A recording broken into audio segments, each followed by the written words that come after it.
Amir, prazer recebê-lo aqui na Rádio Nacional de Brasília, Rádio Nacional da Amazônia e no portal EBC. Prazer, para falar a verdade, é todo meu, porque eu sou fã da rádio desde a época, sei lá, quase 30 anos atrás, quando eu estava no barquinho a remo entre a África e o Brasil.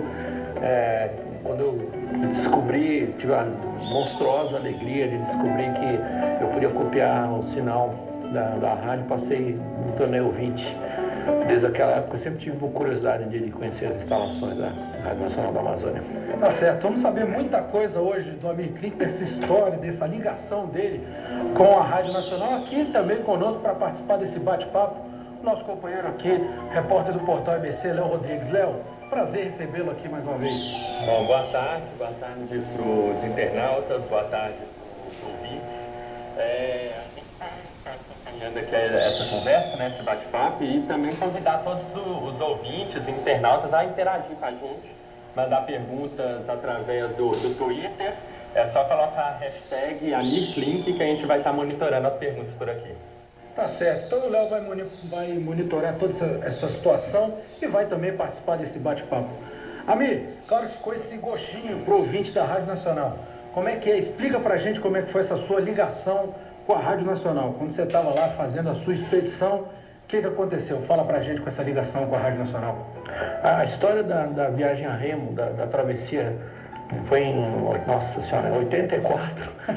Não tinha GPS, eram outros tempos e eu acabei saindo numa época ruim da África para tentar alcançar o Brasil nesse barquinho de 5,90 metros por 1,5 metro de largura.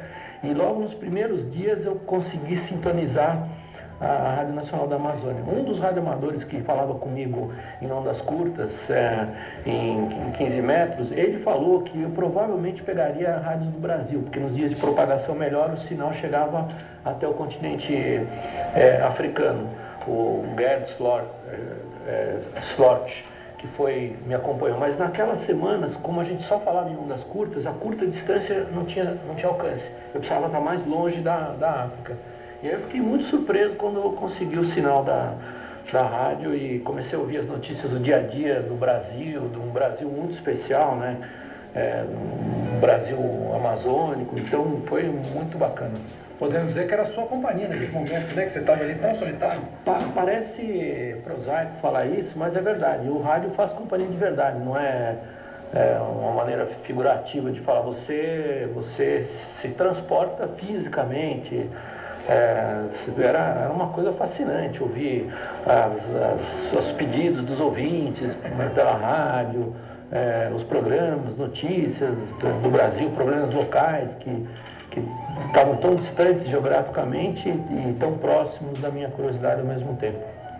Tá certo. Léo Rodrigues participando conosco, companheiro aqui do repórter do portal EBC, participando dessa conversa aqui com a Amir Klink. Amir, eu queria que você voltasse um pouquinho, assim, antes dessa experiência que você teve, e nos contasse um pouco da experiência que você teve em 1978. Me parece que você fez uma viagem para o Chile de moto. Como é que foi um pouco essa experiência, assim? Eu não pertenço muito a clubes e tribos, essas coisas assim. Muita gente achou que eu era remador fanático, hoje o velejador fanático, eu motociclista, mas eu gosto muito da experiência de viajar. E assim que eu consegui tirar a carta de motorista, era caro na época ter um carro.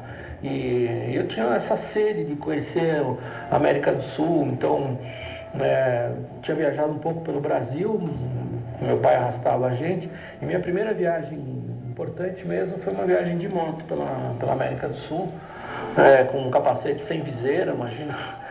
E foi muito bacana. Eu acabei parando no Chile, fiz a Patagônia.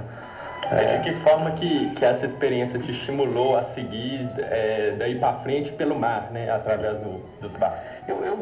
Como eu disse, assim, eu não penso no mar só como um interesse específico, assim. É que viajar por mar é uma maneira muito interessante de conhecer o mundo, de ir para lugares distantes, num meio diferente, um meio que é habitável. É diferente de um carro, de um avião, de um trem, de uma moto. No barco você mora dentro, você procria lá dentro, você cria, você dorme, acorda, cozinha, você tem uma experiência vivencial muito intensa. Então, eu acabei gostando muito mais de viajar com barco, mas eu gosto de viajar de qualquer coisa, de carona, de ter a experiência de viajar. Eu acho é uma das experiências mais fascinantes do ser humano. Eu tive uma reunião um tempo atrás com um cara que eu idolatro, um dos grandes homens, modelos no mundo como executivo, que é o Jorge Paulo Lemann, que é um dos maiores executivos do planeta, e ele falou que depois que um ser humano adquire tudo que o dinheiro pode comprar, e no caso dele isso já aconteceu há muito tempo, ele fala, o anseio máximo do ser humano é poder viajar. E isso muita gente pode. E eu acho que a experiência de viajar é uma experiência fantástica. A minha acompanhei numa de suas entrevistas, apesar de ter feito muitas expedições sozinho, você falou que não gosta de ficar sozinho. Como é que é a história? Não gosta mesmo? Eu não gosto de ficar sozinho, assim, eu não saberia. Nós fomos almoçar agora aqui em Brasília. Sozinho eu nunca conseguiria entrar num restaurante para comer. Estar sozinho no mar é uma experiência diferente, porque é que nem o problema da distância. Quando eu estava remando no meio do Atlântico, de repente eu falei, caramba, nunca estive tão perto dos meus amigos dos dois lados. Eu não senti que eu estava isolado no meio do Atlântico. Eu senti que quando eu cruzei a metade do Atlântico, foi o ponto na minha vida onde eu estive mais próximo da África e do Brasil ao mesmo tempo. Então, assim, eu gosto muito da convivência com pessoas. Hoje a gente viaja mais de uma vez, às vezes várias vezes por ano para a Antártica e às vezes a gente pode até se sentir sozinho no meio de um grupo de pessoas, quando não tem uma comunicação fácil, quando você está no meio de estrangeiros, que não fala a sua língua. Mas também é divertido, porque nós brasileiros temos essa facilidade da comunicação bem-humorada. A gente consegue se expressar de uma forma ou de outra e de uma maneira agradável, divertida. A gente convive muito na Antártica com europeus, né? E é gozado porque eles são muito fechados e ficam surpresos com esse jeito. Mas eu não gosto de estar sozinho, por incrível que pareça. Fiz inúmeras viagens sozinho, volta ao mundo, Atlântico várias vezes. É uma experiência diferente navegar em solitário do fato de estar sozinho.